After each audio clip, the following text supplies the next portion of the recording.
Load your guns and prepare to storm the beaches. We're taking a quick peek at Day of Infamy. Day of Infamy is a first-person shooter developed by New World Interactive, a development team who's familiar with the genre. In 2014, these guys released the hardcore and immersive FPS Insurgency after a short stint in Steam's Early Access program, and began a similar process with Day of Infamy in 2016.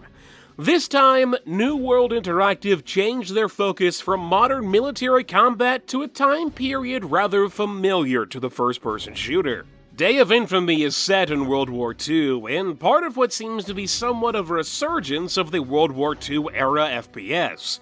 Back in the late 90s and early 2000s, it was difficult to come across a batch of first-person shooters that did not include some kind of World War II setting. From the fantastical Return to Castle Wolfenstein and the more realistic Medal of Honor to other forgotten titles like Uber Soldier 2 and World War II GI. These games quickly began to litter the genre, and even the mighty Call of Duty series had to eventually call it quits and move on to more modern-focused combat. Recently though, with games like the mediocre Enemy Front and the cooperative Raid World War II, as well as Call of Duty's return to World War II with Call of Duty World War II, it seems like that time period has once again returned to the spotlight. When it comes to Day of Infamy, though, I can't say there's a whole lot New World Interactive did with it that they weren't already doing. Sure, the guns are different and the locations have changed, but the gameplay is still as visceral and difficult as it was in Insurgency, for better or for worse. New World seems to be set on making games for the hardcore crowd by taking a minimalistic approach to their design. I don't mean visually, as Day of Infamy is a great-looking game, even more so for being on the aged Source engine, but more with what it informs the player about. The game basically has no heads-up display at all. There's no ammo counter, no mini-map, not even a crosshair, nor anything to inform players of how much health they have at any given time, even though not knowing that really isn't all that important in this game. The time to kill in Day of Infamy is basically non-existent. Pretty much one bullet is good enough to do the job and turn both you and your enemies into KIA reports. Every now and then you may be able to survive a bullet or two depending upon where you're hit, but it is not a guarantee and makes for some really tense moments. How all of this helps the game is with immersion. Slowly creeping around the battlefield, checking corners and utilizing cover as much as possible while avoiding sniper fire and airstrikes really does a fantastic job of building tension, while the game's sound design adds to the overall chaos of a war being fought, making it almost feel like a horror game with never know what's around the corner and having no idea where the enemy may be hiding. Sound is very important in this game, not only for building that atmosphere, but also for game sense. Enemies don't show up on your map, and there's no mini-map to easily check your nearby surroundings. The only way to really have an idea of what's going on around you is to listen for it. Walking or running creates loud footsteps that can give away your position, as well as the jingling of equipment or the sloshing of fuel in a flamethrower tank. By default, pressing the Alt key will make your character walk slowly and dampen the sound he makes while moving around, which can be rather useful to sneak up on enemies and put a few rounds into them before they know you're even there. This makes the gameplay in Day of Infamy mostly feel like whoever sees someone first and fires first almost always wins a fight, since the quick deaths means there's not much of a chance to fight back. Dying so quickly does have its downsides, which comes with the territory of a game being specifically designed to be realistic instead of giving players more modern and casual conveniences. I can't tell you the amount of times I've died and had no idea why. There's no kind of kill cam or anything letting players know where they got shot from, unlike other games such as Counter-Strike or even the more arcadey Team Fortress 2. So you gotta try to figure it out on your own and not die to the same guy twice in the same spot.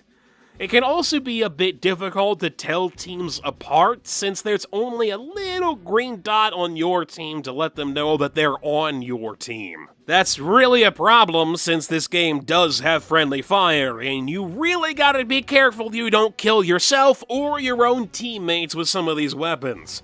On top of all this, Day of Infamy doesn't have a kill feed by default like pretty much every multiplayer first-person shooter I've ever played, which makes trying to get a sense of what's going on rather obtuse. Since there's no kill feed, there's no way to know who's killing who at any given time, even when it comes to you. The only way to know for certain if you hit what you're aiming at is to see the target hit the dirt yourself.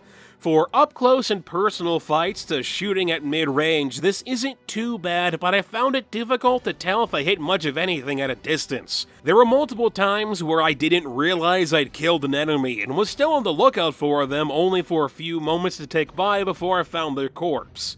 And other moments where I thought I'd killed somebody only to find out that no, I hadn't. With how deadly guns are and how quickly players can die in this game, not knowing if you manage to kill a nearby target can be rather annoying. I understand it's supposed to be more realistic and immersive, but there's not even any kind of hit sound or anything to clue a player in on if they hit a person or a wall. Weapons are also designed to act realistically, which means they are generally bulky, slow to reload, and switch out as well as have tons of recoil. Even though guns can be fired both from the hip and aiming down sights, due to the lack of a crosshair, there's no real way to have any idea where you're shooting unless you zoom in. That or just shoot like crazy and hope for the best. Since everyone dies so quick, a lucky shot here and there can be more than enough to get you out of a sticky situation. Guns also aren't completely connected to a player's camera like most first-person shooters, and can be slightly moved around the screen independently of where you're looking, which feels kinda weird. Players can also hold their breath to try and steady their shot and get a little bit extra of a zoom in when they're aiming down sights, but I didn't really find it help all that much. Weapon models themselves can be rather obtrusive. While it's true they are well made and detailed, I don't think I should feel like the gun itself is getting in my way when it comes to shooting something. Being set in World War II, there aren't any kind of additional sights that can be equipped, meaning players are stuck with guns' iron sights. And they range from okay to just frickin' terrible. Some of these sights feel more like a hindrance than anything else, since they kinda put the gun in your way and make it more difficult to see where the enemies are at. World War II had some really weird design for its guns. Day of Infamy's realism also affects its map design. There are 3 different groups of game modes available to play, both online and against bots. The casual playlist includes bots and 2 game modes, while the normal playlist excludes AI players and expands with more game modes. And finally, the third option sounds like it is for the hardcore of the hardcore, adding things like limited lives on top of the game's already minimalistic design and difficult mechanics. I was completely unable to find anybody playing the third group of game modes, so I can't really talk about them, but the others are rather straightforward. They're all focused on completing objectives, be it capturing a specific area or destroying a specific thing. Frontline has 2 teams fighting over 3 or so points, with the winner being the team that holds the most points at the end of a time limit, or whomever can capture all of the points first.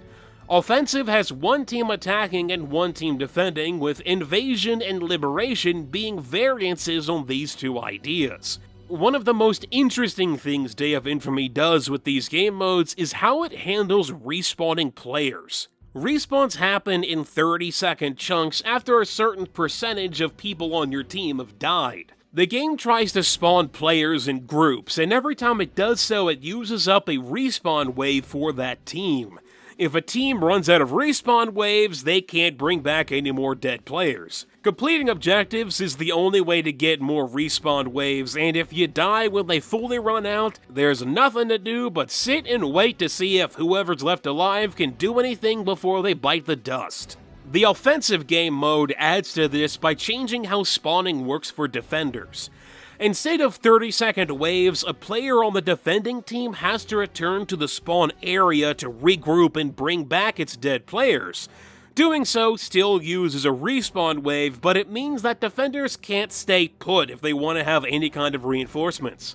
I really find the way the game handles these game modes to be a nice twist and change of pace to normal attack and defend or capture the point game modes. The only issue I really have with these modes is how the game handles these spawn areas. Teams will usually spawn in a specific place or building, but throughout a match as objectives are fought over and change, there's a part of the map dedicated to each team. If someone from one team enters the other team's turf, they get a warning, and if they keep going, they lose the ability to aim or even shoot.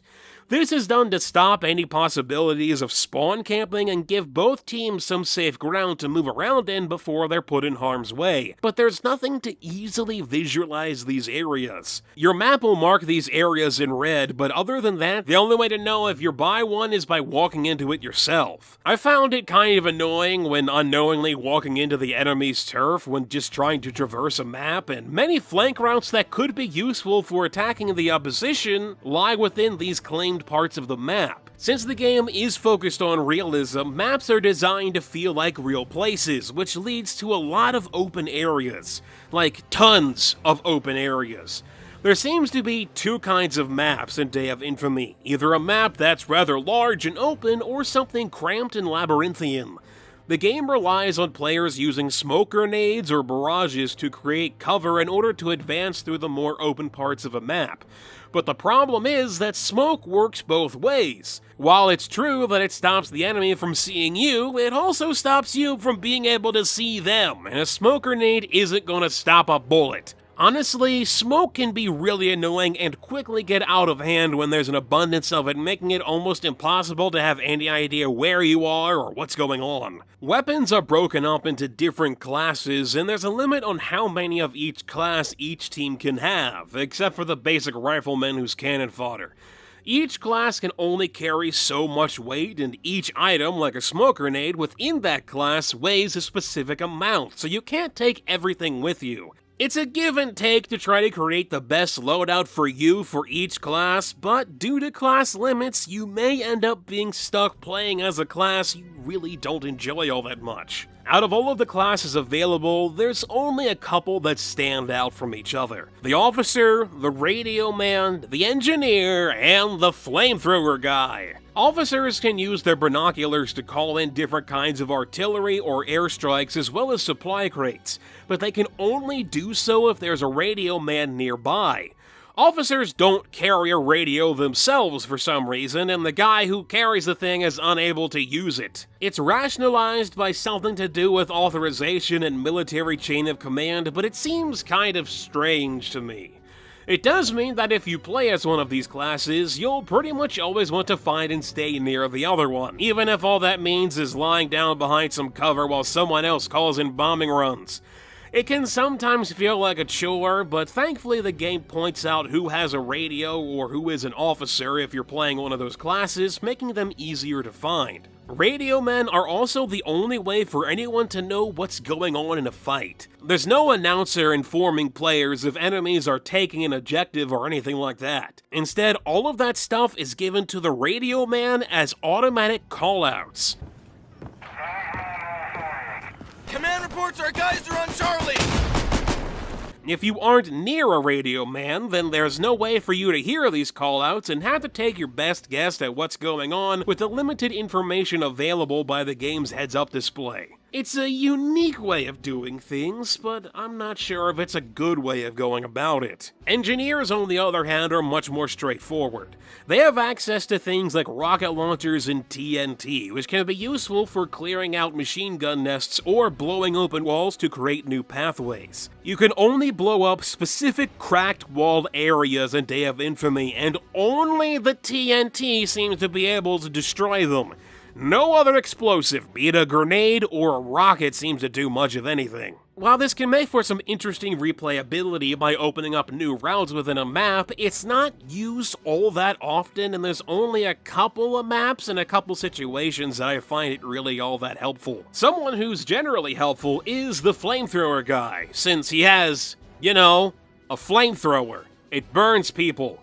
It lights them on fire. As long as you get the fire going and there's someone in front of you, you can burn literally everyone, including yourself. So be careful when using this thing around walls, since the fire will spray back at you. Overall, Day of Infamy is a specific kind of game for a specific kind of person. Personally, I'm more of a fan of the arcade-style first-person shooter, games like Quake, Painkiller, and Team Fortress 2 over anything more realistic. I find that these kind of hyper-realistic focused first-person shooters lead more to frustration than fun, but that's not to say I didn't enjoy my time with this game.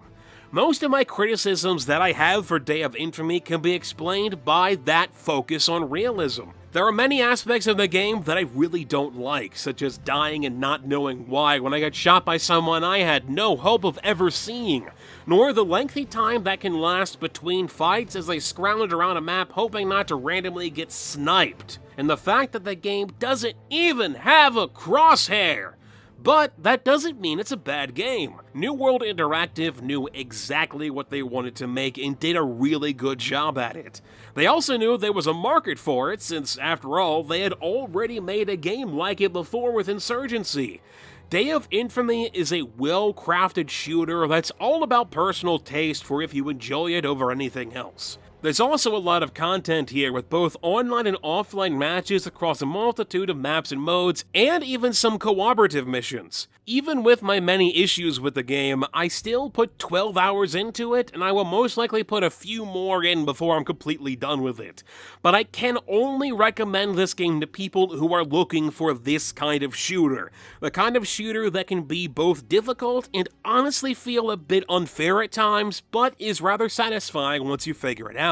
If you're someone like that, or a fan of Insurgency, then I'd say look into it. Otherwise, you may want to stay as far away from Day of Infamy as you can. Thanks for watching. Please let me know what you think about the game or this video in the comments section. I'm MegapieMan, and I'll talk to you guys later. Want to see more quick peeks? Click on the video on the left for CS2D, a two-dimensional remake of Counter-Strike. Or click on the video on the right for Remnant, a first-person shooter that gets more difficult the lower your accuracy is.